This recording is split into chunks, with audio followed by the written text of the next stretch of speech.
Everyone, welcome back to our channel. This is Priyanka and this is Vijay. आज हम लोग reaction करने वाले हैं नू हिंसा जो रिसेंटली एक इंसिडेंट हुआ है।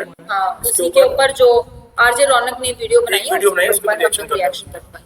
इस वीडियो का लिंक आपको डिस्क्रिप्शन में मिल जाएगा, भी चैनल है।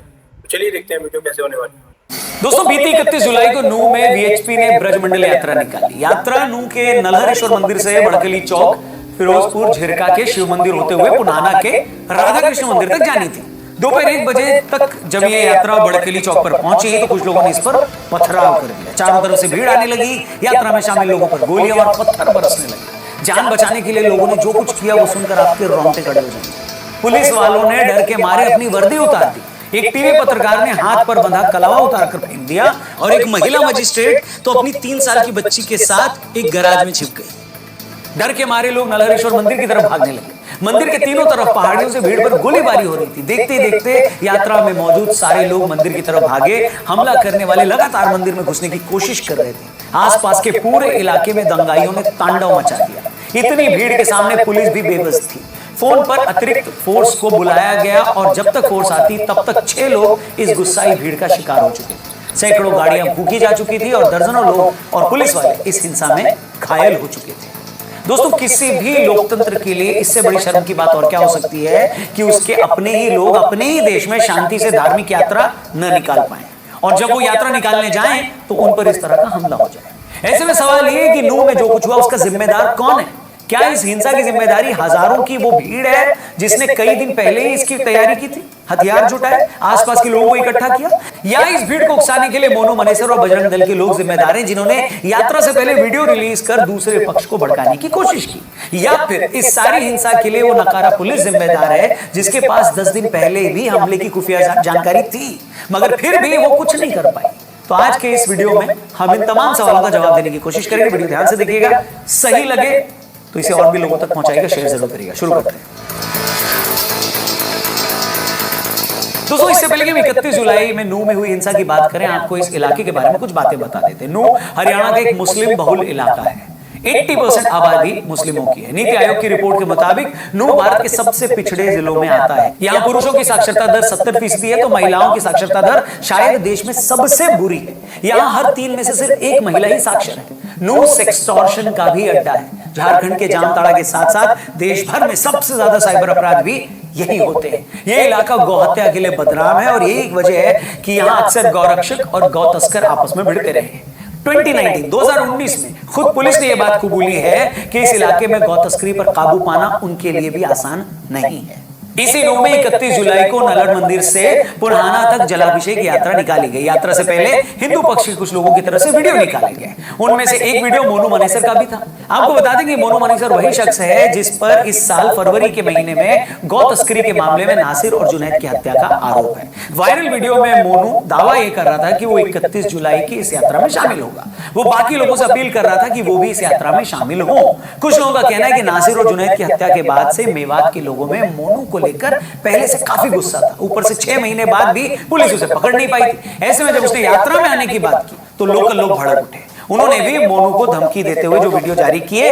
ऐसे बहुत सारे वीडियो सोशल मीडिया पर मौजूद है जिसमें मुस्लिम युवाओं की तरफ से 31 जुलाई को नू में इकट्ठा होने की अपील की जा रही है। कुछ लोगों का यह मानना है कि 31 जुलाई को नू में जो कुछ हुआ उसके लिए मोनू मनेसर और हिंदूवादी नेताओं के भड़काऊ वीडियोज ही जिम्मेदार है। हमारी मोनू मनेसर या उन जैसे किसी भी शख्स से कोई हमदर्दी नहीं है। हम ये भी मानते हैं कि अगर ऐसा कोई भी शख्स भड़काने का काम कर रहा है तो उसे फौरन गिरफ्तार करना चाहिए। मगर इतनी बड़ी हिंसा को मोनू मनेसर या किसी के वीडियो की आड़ में जस्टिफाई करना भी एक घिनौना अपराध है। मोनू ने वीडियो जारी कर बयानबाजी जरूर की थी लेकिन यह भी सच है कि यात्रा वाले दिन वो उसमें शामिल नहीं था। अब तक ऐसे भी तथ्य सामने नहीं आए हैं कि यात्रा में शामिल लोगों ने यात्रा के दौरान कोई भड़काऊ बात की हो। इसके बावजूद जिस तरह यात्रियों की भीड़ को घेर कर चारों तरफ से मारा गया, पत्थरबाजी की गई, मंदिर के आसपास की पहाड़ियों से एडवांस हथियारों से हमले किए गए, ये बहुत ही डराने वाला था। उस वक्त जो लोग वहां मौजूद थे उनके डर की तो सिर्फ कल्पना ही की जा सकती है। देख रहे हैं ना, ले जा रहे हैं, देखो। सवाल यह है कि इस भीड़ के पास ऐसे खतरनाक हथियार आए कैसे? इतनी बड़ी तादाद में वहां बाहरी लोगों को कैसे लाया गया? कानून व्यवस्था बनाने के लिए मौजूद वहां पुलिस पर ही उस भीड़ ने हमला क्यों कर दिया? इतनी गाड़ियों को फूंकने की नौबत कैसे आई? साइबर पुलिस थाने पर हमला क्यों किया गया? अगर नाराजगी यात्रियों से थी तो लोकल लोगों की दुकानों के ताले तोड़कर उन्हें क्यों लूटा गया? ये सारी बातें कम से कम इस बात की तरफ इशारा करती हैं कि हमले के लिए कई दिन पहले ही तैयारी की गई थी। हिंदुस्तान टाइम्स में छपी एक रिपोर्ट के मुताबिक 21 से 23 जुलाई के बीच लोकल लोगों ने कई मीटिंग्स की और यात्रा पर हमला करने का प्लान बनाया। यहां तक कि इस हमले के लिए अलग अलग व्हाट्सएप ग्रुप भी बनाए गए। हमले के लिए अलग अलग लोगों को अलग अलग जिम्मेदारी दी गई। खुद एक मजिस्ट्रेट आबिद हुसैन ने अपनी शिकायत में इस बात की गवाही दी है कि 35 से 40 हिंदू यात्रियों पर दूसरे धर्म के लोगों की तरफ से हमला किया गया। ये सारी बातें इशारा करती हैं कि मोनू मनेसर या उस जैसे किसी भी शख्स के उकसाने से निपटने के लिए दूसरे पक्ष ने पूरी तैयारी कर ली थी। मगर ऐसा लगता है कि यात्रा के दौरान घात लगाकर बैठे यही लोग खुद पर कंट्रोल नहीं कर पाए और बिना किसी उकसावे के ही भीड़ पर हमला कर दिया। आज तक चैनल ने इसी मुद्दे पर एक स्टिंग ऑपरेशन किया तो वो हैरान करने वाली चीजें सामने आई। स्टिंग ऑपरेशन में खुफिया विभाग के एक अधिकारी ने कबूल किया है कि उनके पास इस बात का इनपुट था कि यात्रा वाले दिन हिंसा हो सकती है, दोनों पक्ष आपस में भिड़ सकते हैं और उन्होंने 10 दिन पहले ही इसकी जानकारी पुलिस को दे दी थी। लेकिन इस स्टिंग ऑपरेशन में एसएचओ ये कहते हुए सुने गए कि उनके आसपास ऐसा कोई इनपुट नहीं था। ये अपने आप में कितनी शर्म की बात है कि इतने सेंसिटिव इलाके में भी सुरक्षा एजेंसियां और पुलिस वाले आपस में कोऑर्डिनेट नहीं कर पाए। पुलिस वाले इस अफवाह को भी फैलने से नहीं रोक पाए कि मोनू मनेसर मुंह में आ गया है। पुलिस बस ये मानकर चल रही थी कि हर बार यात्रा शांतिपूर्ण हो जाती है तो इस बार भी हो जाएगी। उसे यह भी लग रहा था कि वो भीड़ पर काबू पा लेगी और ग्राउंड पर कोई तनाव नहीं होगा। ऐसा लगता है कि इस मामले में जैसी गंभीरता, जैसी सीरियसनेस पुलिस की होनी चाहिए थी, उसने वैसी दिखाई नहीं वहां। सवाल यह है कि चाहे मोनू मनेसर हो या दूसरे पक्ष के लोग, जब इन लोगों के वीडियोस इतने दिनों से आम आदमी सोशल मीडिया पर देख पा रहा था तो क्या ये पुलिस को दिखाई नहीं दिए? वीडियो में क्लियरली ये लोग कहते हुए सुने जा रहे थे कि 31 जुलाई को यात्रा मार्ग के आसपास इकट्ठा होना है। लोकल इन्फ्लुएंसर्स बाहर से लोगों को गाड़ियों में आने के लिए बोल रहे थे। तो क्या ये सब देखकर भी पुलिस कुछ समझ नहीं पाई? और आज जब इस हिंसा में 6 लोगों की जान चली गई, सैकड़ों लोग घायल हो गए, करोड़ों रुपए की प्रॉपर्टीज डैमेज हो गई, तो हर कोई बड़े बड़े हवाई दावे कर रहा है। और जिस टाइम हम लोग वीडियो बना रहे हैं तब तक कार्यवाही के नाम पर नू के आसपास इलीगल रूप से रह रहे रोहिंग्याओं के दर्जनों झुग्गियों को ढाया जा चुका है। सालों से अवैध रूप से बनी 2 दर्जन मेडिकल शॉप्स को गिरा दिया गया है। हिंसा में शामिल 100 से ज्यादा लोगों की गिरफ्तारियां हुई हैं। इतने ही लोगों को निगरानी में रखकर उनसे पूछताछ भी की जा रही है। मगर सवाल वही है कि काश ये मुस्तैदी पहले दिखा दी गई होती तो इतने बड़े नुकसान से बचा जा सकता था। देखिए दोस्तों, क्या है ना कि लड़ने मरने की जो बातें होती है ना, वो एक बार आप में जोश तो पैदा करती हैं। ये लड़ाई अगर किसी और धर्म और जाति से करने की बात आ जाए तो कुछ लोग और ज्यादा जोश में आ जाते हैं। वो ऐसी लड़ाइयों को अपनी साख का सवाल बना लेते हैं। मगर क्या किसी ने सोचा कि इन लड़ाइयों का हासिल क्या है? कोई मोनू मनेसर वीडियो रिलीज कर दूसरी तरफ के लोगों को ललकारता है, दूसरी तरफ के लोग भी वैसी वीडियोस बना के धमकियां देते हैं। यात्रा का दिन आता है, पथराव होता है, गोलियां चलती हैं और मारा जाता है कौन? गुरसेवक नाम का होमगार्ड का एक जवान। वो गुरसेवक जो वहां किसी को मारने के लिए नहीं बल्कि दोनों तरफ के लोगों को बचाने के लिए मौजूद था। वो गुरसेवक जिसके 4 और 6 साल के 2 बच्चे हैं। गुस्सा एक आदमी का था, निकालना दूसरे को था और मारा गया कौन? वो इंसान जिसका किसी से कोई झगड़ा था ही नहीं। अपना पिता उन बच्चों ने खो दिया जो इनमें से किसी को नहीं जानते थे। हिंसा नू में हुई और मारा गया गुड़गांव का 26 साल का वो इमाम साद, जिसका इस हिंसा से कोई लेना देना ही नहीं है, जिसे इस हमलों के गुस्से में 100 लोगों की गुस्साई भीड़ ने मस्जिद में घुसकर मार दिया। अब यात्रा पर हमला करने वाले चाहें तो ये सोचकर खुश हो सकते हैं कि हमने यात्रियों को दौड़ा दौड़ा कर पीटा है। मगर क्या वो उस इमाम के घर वालों को कोई तसल्ली दे पाएंगे जो अपने तरीके से दुनिया में शांति बांटने का काम कर रहा था?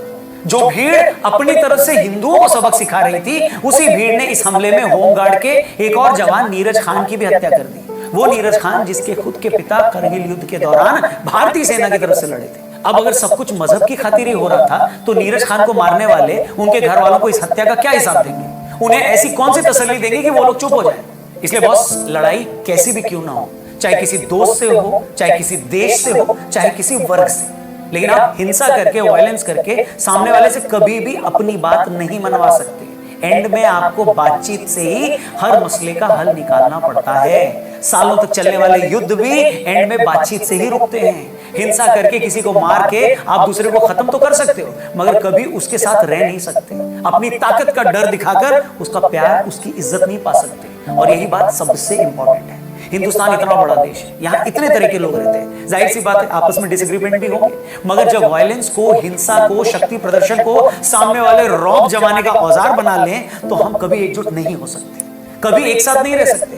अमेरिका के किसी अखबार में जब ये खबर छपेगी कि नूह में हिंसा हुई, मणिपुर में लोग मारे गए, तो उन्हें इस बात से कोई सरोकार नहीं होगा कि इसका कसूरवार कौन है, पहल किसने की, किसके वीडियो की वजह से सामने वाला भड़का। उनके लिए सिर्फ भारत का ही नाम होगा और सिर्फ भारत का ही नाम खराब होगा, सिर्फ भारत की बदनामी होगी। अब ऐसे में हमें यह तय करना है कि हम आपसी विवाद पर दूसरे को नीचा दिखाकर ऐसे ही लड़ते रहना है हमें, या ठंडे दिमाग से यह तय कर लेना है कि चाहे कुछ भी हो जाए हम लोग सिर्फ बातचीत से ही अपने झगड़े सुलझाएंगे। हमें यह मानना ही होगा कि सारी गलती हमेशा दूसरे पक्ष की नहीं होती है, मैं भी गलत हो सकता हूं, और अगर हम ऐसा मानने के लिए, सोचने के लिए रेडी हैं, तभी मणिपुर से लेकर नूह तक होने वाली हिंसाएं रुक सकती हैं, वरना तो ये सिलसिला वैसे ही चलता रहेगा जैसे अब तक चल रहा है। कुछ लोग गुरसेवक को मारने पर खुश होंगे तो कुछ लोग इमाम साहब की हत्या करके जश्न मनाएंगे। मरे चाहे कोई भी, मगर हर बार कत्ल इंसानियत का होगा।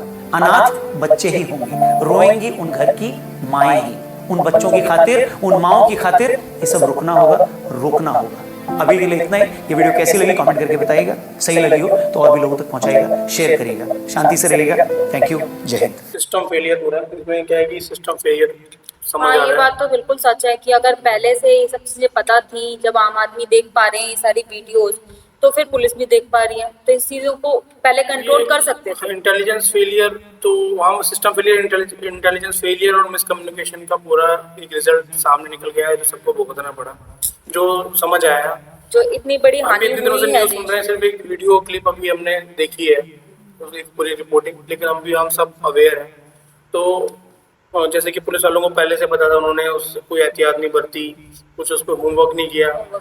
प्रायर इन्फो थी उनको 23 जुलाई के आसपास, 31 जुलाई को इंसिडेंट हुआ है, तो जब उनको ऑलमोस्ट पहले से ये चीजें पता थी, तो फिर उन्हें पहले से ही इन सब चीजों के लिए सिक्योरिटी, सब चीजों के इंतजाम करने ले चाहिए थे पहले से ही, तो ये चीज ना होती। आज इतना सब कुछ कर रहे हैं कि हाँ, इतनी फैमिली सारी को चीजों इतना का सब कुछ फेस करना पड़ रहा है। इस इंसिडेंट की वजह से बेकसूर बेगुनाह लोगों को भी सहना पड़ रहा है, चाहे वो किसी भी धर्म के हो, किसी भी जात के हो, ठीक है। और उसमें बताया ना जैसे कि बेकसूर ओवरऑल लोग तो भी भाई इंसानियत का ही शहीद हुए। कत्ल होता है। हाँ, ये मतलब बात तो बहुत- सच है कि चाहे जो मर्जी हो, कोई भी मजहब हो, कोई भी धर्म हो, आखिर में कत्ल तो इंसानियत का ही।